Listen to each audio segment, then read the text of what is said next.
stance right. So we have two stances in boxing. You have Orthodox if you're right-handed and Southpaw if you're left-handed. So for your Orthodox stance, you're going to have your left foot out in front and your right foot back. You want your heel out in front of your left foot, and you want your left hand up at the face, right hand back on the cheek, and the hands up nice and close to the face to cover up completely. Keep your chin tucked down so you're not too open.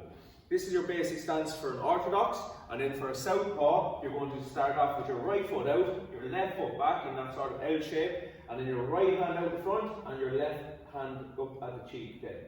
And that's your two stances.